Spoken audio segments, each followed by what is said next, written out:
Hello বেশ, আসসালামু আলাইকুম। আমি একটু মজার রেসিপি নিয়ে হাজির হলাম। আজকে আমার রেসিপিটির নাম হচ্ছে গরুর হাত দিয়ে শালগম রান্না। তো প্রথমে আমি একটি ডেক্সিতে 2 রকমের তেল দিলাম, সয়াবিন তেল প্লাস সরিষার তেল। দেখতে পাচ্ছেন, এর মাঝে আমি পেঁয়াজ কুচিটা দিয়ে দিচ্ছি। খুবই অসাধারণ রান্না এটি, আশা করি আপনাদের সবার ভালো লাগবে। এরই মাঝে আমি এলাচ দিয়ে দিচ্ছি, যাতে করে পেঁয়াজ এবং এলাচ থেকে সুন্দর একটা ফ্লেভার বের হয়। দেখতে পাচ্ছেন। এরপর আমি তেজপাতা দিয়ে দিলাম, একটু নেড়ে চেড়ে দিব একটা ফ্লেভার বের হওয়ার জন্য। খুবই মজাদার রান্না, আর এই রান্নাটা গরম ভাতের সাথে খেতে খুবই ভালো লাগে। আর শালগুলো এমনিতে রান্না করলে কিন্তু বাচ্চারা খেতে চায় না, তাই গরুর হাত দিয়ে রান্না করলাম। আর এভাবে রান্না করলে কিন্তু বাচ্চারা অনায়াসে খেয়ে নেয়। দেখতে পাচ্ছেন। এরই মাঝে আমি টমেটো কুচিটা দেব। এর আগে আরেকটু নেড়ে চেড়ে দিচ্ছি। এরপর টমেটো কুচিটা দিয়ে দিব। দেখতে পাচ্ছেন। পেঁয়াজ পাতা কুচি দিলাম, কাঁচামরিচ ভেঙে দিচ্ছি। আপনারা অবশ্যই এইভাবে একবার হলেও তৈরি করে দেখবেন। এবং বাজারে এই শালগমটা কিন্তু এখনও পাওয়া যাচ্ছে। আমি কষানোর জন্য পানি দিচ্ছি। দেখতে পাচ্ছেন।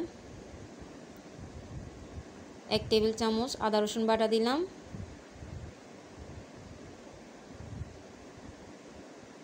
স্বাদ মতো লবণ দিলাম।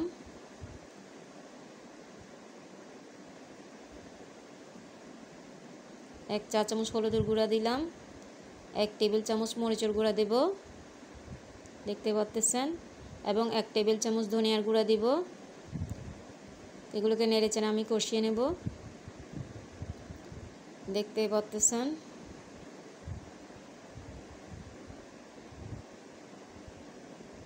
সামান্য টমেটো সসও দিচ্ছি।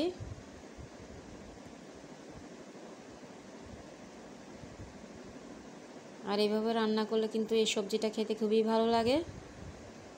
এখন আমি হাড়গুলো দিয়ে দিচ্ছি। দেখতে পাচ্ছেন। একটু নেড়ে চেড়ে দিলাম।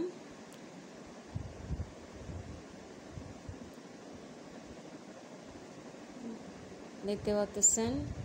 যেহেতু সামান্য সিদ্ধ হয়ে গেল, এরই মাঝে আমি শালগমটা দিয়ে দিব।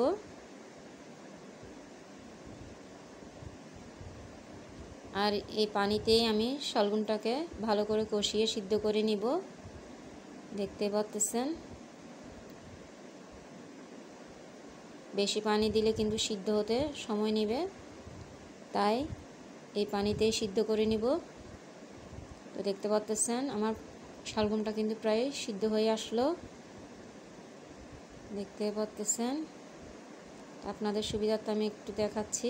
দেখতে পাচ্ছেন সিদ্ধটা হয়ে গেল। এর মাঝে আমি পানিটা দিয়ে দিচ্ছি।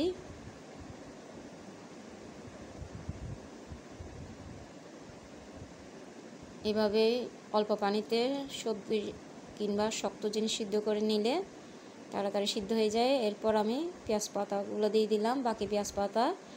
এরপর ধনিয়া পাতা দিলাম। এরপর কাঁচামরিচ দিলাম।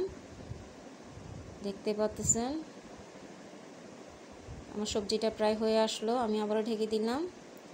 দেখতে পাচ্ছেন।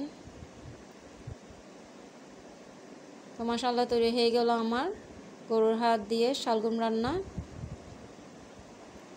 আশা করি আপনাদের সবার ভালো লাগবে। আপনারা অবশ্যই এইভাবে একবার হলেও তৈরি করে দেখবেন। তো দেখার জন্য সবাইকে ধন্যবাদ।